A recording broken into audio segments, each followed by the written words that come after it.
hoping others can also apply necessarily in research, something we can learn from in terms of the methods. Thank you again, and now we move on to our next presenters. Sila lahat, no? All of you three. So that's Sabrina Gacad, Jolo, and Araos. So we presenting their research, your survivor, Nandito Ang Lunas, study on promoting care to improve health-seeking behaviors and access among service users of the Lunas Collective Helpline. Okay, para dito. Sorry, magandang hapon po. Ang kasiti na kasama ko si Julie, siya kasi and we're presenting yung results ng study namin ng promoting care to improve health-seeking behaviors and attitudes among service users and volunteers of the Lunas Collective Helpline. So yung context din ito, yung Lunas Collective, isa siyang care space. So we have a helpline, tinuturuan namin yung iba't ibang mga taong interesado na matuto kung paano magiging empathetic at saka paano sa psychosocial care in a feminist way para sa mga nakakaranas ng gender-based violence.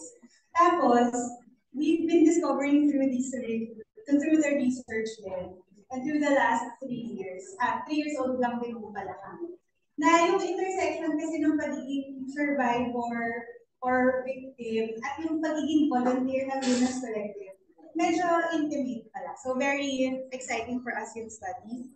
And then I just wanted to show you yung research process namin. Gusto kasi namin maintindihan ano ba yung help seeking na ginagawa ng mga tao na hindi natin nakikita kung humingi ng tulong.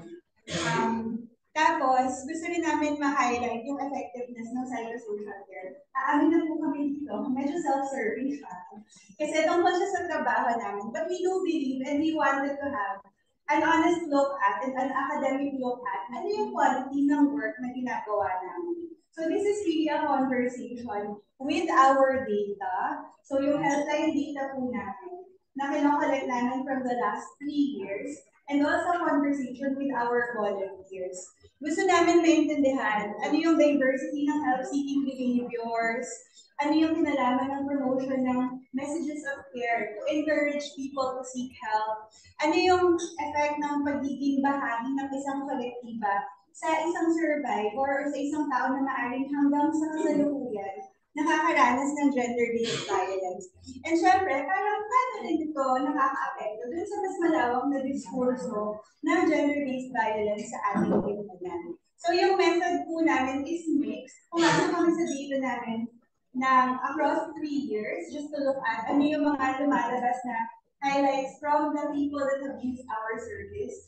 And then we also had a qualitative discussion with our volunteers. At yung pinaka-prompt namin with the qualitative discussions with our volunteers is the River of Life as a reflection tool. Yung River of Life creative method siya para i-represent visually, maybe artistically, maybe not, kung halo-halong abilities din tayo in terms of art. But to reflect on what it is really for people who have experienced GBV at ano yung, kumbaga, biyahe nung mula dun sa iba't ibang aspekto ng pagiging people who have experienced gender-based violence.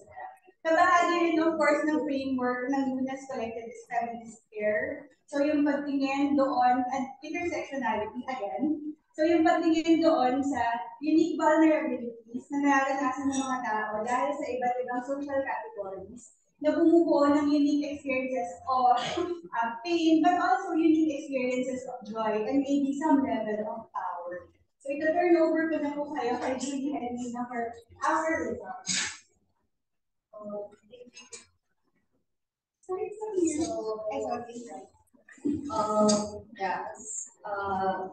They introduced me earlier. I'm the data analyst for Lunas Collective. So our Lunas data has 2 sources actually. So we collect demographic information from our service users, and then we also have case summaries that are filled out by our scholars. So what we're seeing here now on the street are the responses of case summaries of our responders on what are the main responses that they provide to our service users. So what really came up is care, essential to our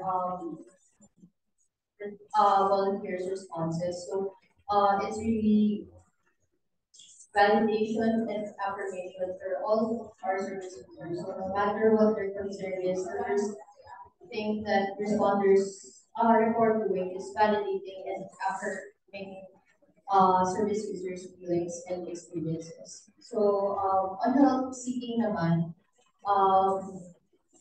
40% of service users also talk about their goals for help seeking. So this is less than half.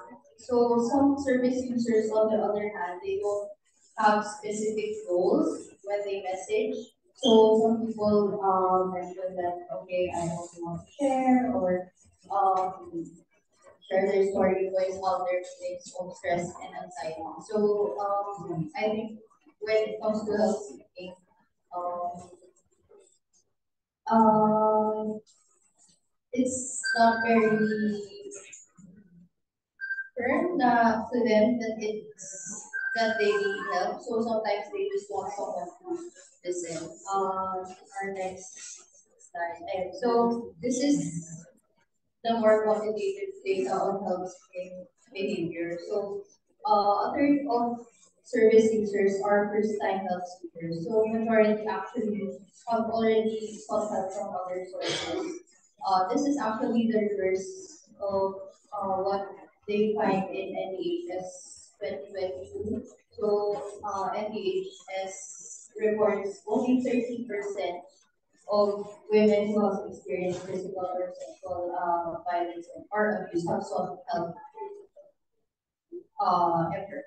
So, so among our service users, the most common sources of help are friends and family. And this is followed consistently by legal authorities like barangay. So some service users have already has are like protection orders or legal cases.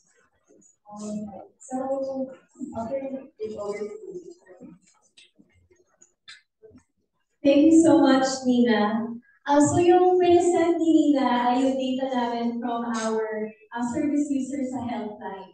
Yung ipapresent ko naman ngayon ay yung findings mula sa FGDs namin with our volunteers who are themselves have identified as victim survivors of BPD.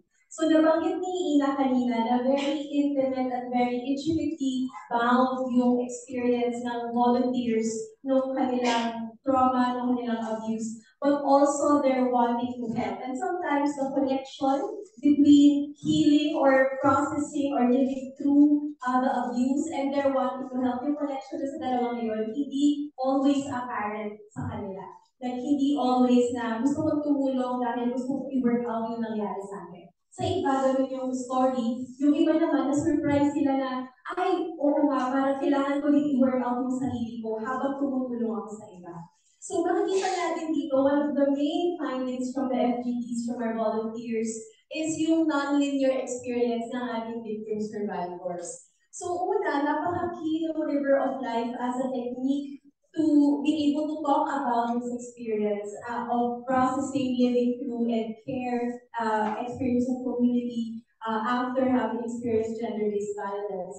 Kasi unang tanong pa lang ang hirap na niyang sagutin. So it was a space in the FGD to kind of let them figure out how they want to portray. And specifically, lumabas yung non-linearity. Nga. So may makikita tayo mga naka-bold na lines dito. May times na feeling ko pabalik-balik, masaya pero confused, magulo, na galit, na malungkot.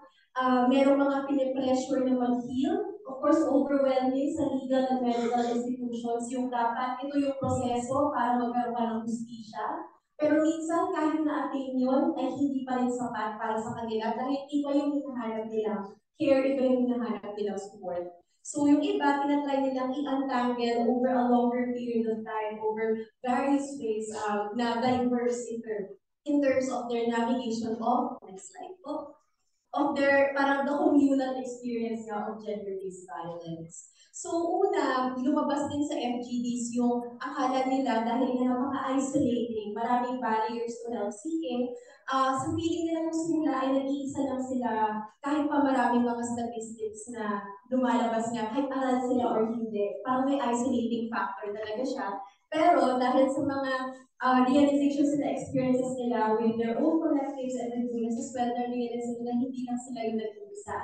From that idea, parang nagsa-start na silang for lack of a better term, to feel better or to feel less alone.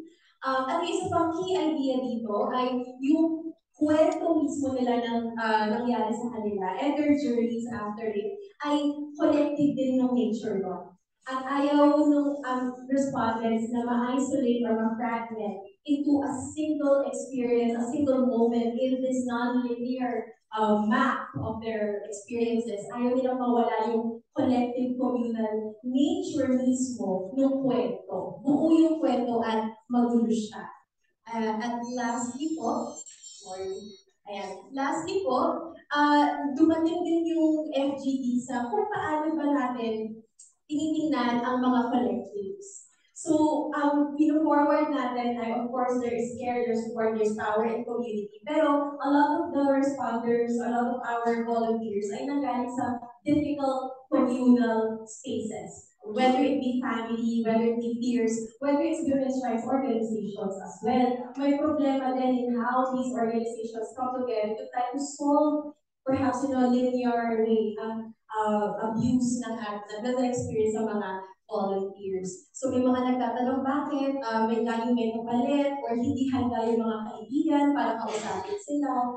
Tapos yung nag-complicate sa idea ng ano bang klaseng community yung kailangan ko? Kasi clearly, hindi lang basta community yung nakakatulong. Kaya po, last na po, kaya yung parang sa ngayon, we just did our validation session kasi last week. So ang lumalabas na argument namin so far ay yung web of care communities na hindi linear, that sort of mirror the non-linearity of processing and living after or living through gender-based violence is yung parang response na hinihingi ng aming volunteers and service users to the intimidating and singularly linear process of legal and medical institutions' responses to GBV. One of our volunteers said na yung care para sa kanila ay kombinasyon dapat ng awareness, inclusion, at validation. Kumbaga, kung nahihirapan silang maghanap ng support or care from other people, it's because one of or all of these things are missing. At sa huli, gusto i-emphasize ng volunteers na yung care ay nakabase sa listening to your body, validating your feelings, and from there, dun sa spaces in which this kind of care and this kind of parang embracing of the messiness and the non-linearity of the experience, doon manggagaling yung change. So very, complicated or complex and nuanced din yung approach natin to our institutions. How much of the institutions can understand that mess. So, andun po kami. Maraming salamat sa pakikinig.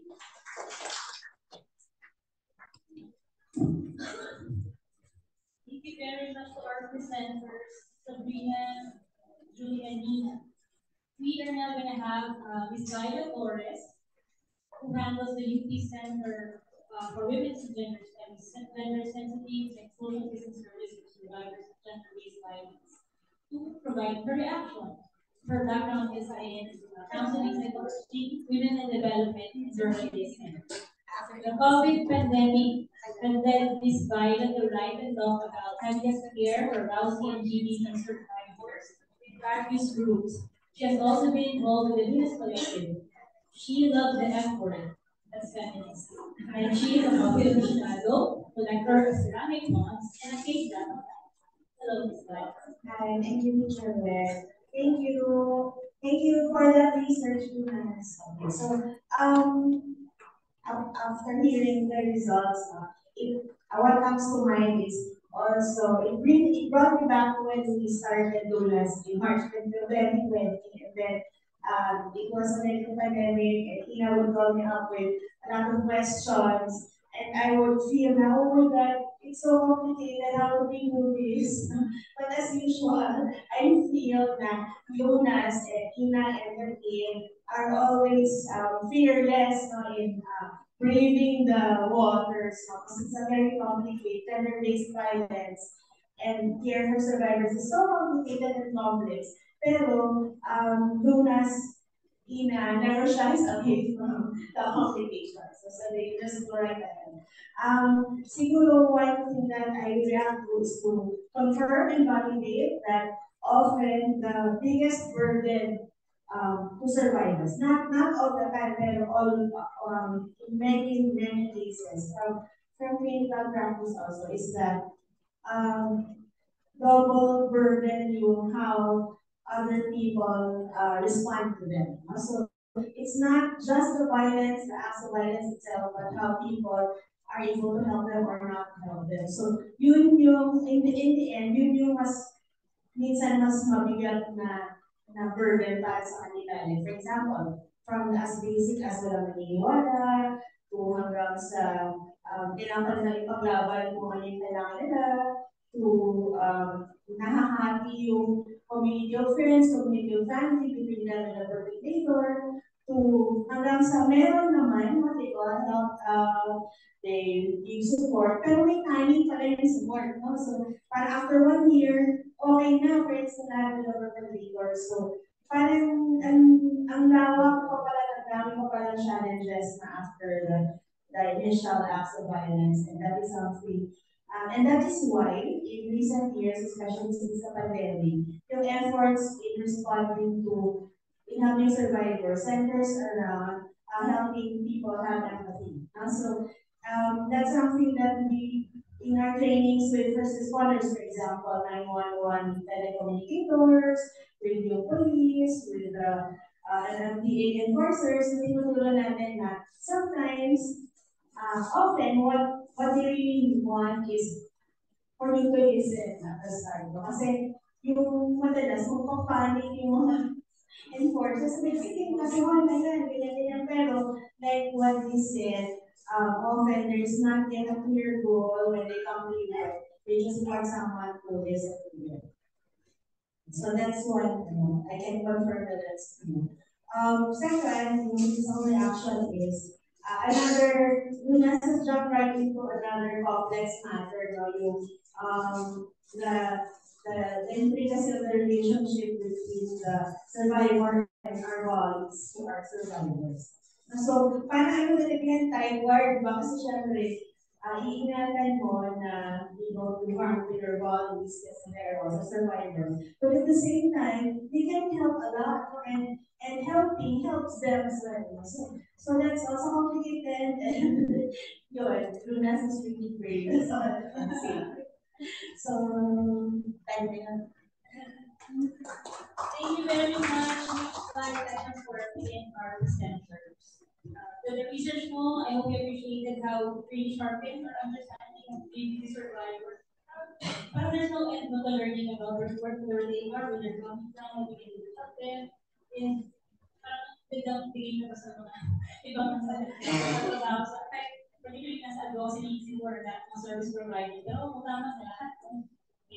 And so yun lang sa methods, I mean also like the methods. Kasi parang magkaan din siya,